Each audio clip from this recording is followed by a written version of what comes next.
Praise the Lord.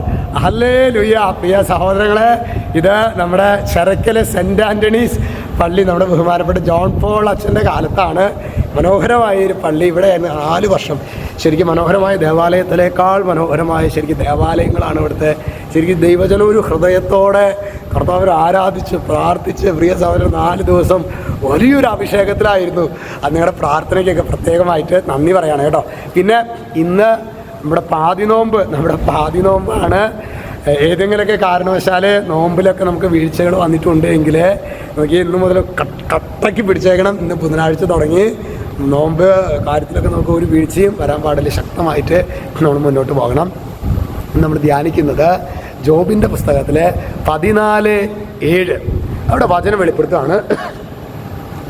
വൃക്ഷത്തിന് പ്രത്യാശയുണ്ട്, മുറിച്ചാൽ അത് വീണ്ടും തളിർക്കും, അതിന് പുതിയ ശാഖകൾ ഉണ്ടാകാതിരിക്കുകയില്ല.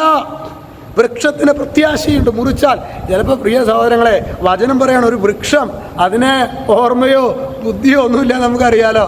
പക്ഷേ അതിനുപോലെ അറിയാമെന്ത്, അത് വീണ്ടും നമുക്കറിയാവുന്നൊരു യാഥാർത്ഥ്യമാണ് അല്ലേ.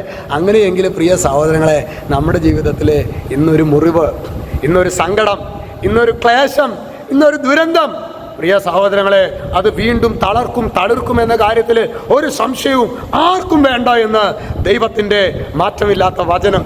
കഴിഞ്ഞ 4 ദിവസങ്ങളിൽ അച്ഛനിലൂടെ പരിശുദ്ധാത്മാവ് ചരക്കിലടവെങ്കിൽ വേറെ ഒന്നുമില്ല പറഞ്ഞിട്ടുള്ളത്. നമുക്ക് ഒരു പ്രതീക്ഷയുണ്ട് മക്കളെ, നമുക്ക് ഒരു പ്രത്യാശയുണ്ട്. ഹല്ലേലൂയ.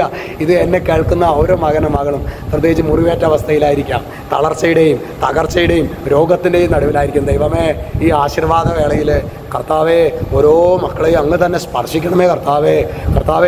ഓരോ മക്കളുടെ മേലും അങ്ങ് തന്നെ ദയവർഷിക്കണമേ കർത്താവേ. രക്ഷിതാവായ യേശുക്രിസ്തുവിൻ്റെ നാമത്തിൽ, വചനത്തിൻ്റെ അധികാരത്തിൽ, വിശുദ്ധ കുരിശിൻ്റെ അടയാളത്തിൽ മുദ്ര ചെയ്യുന്നു, ഇപ്പോഴും എപ്പോഴും എന്നേക്കും. ആമേൻ.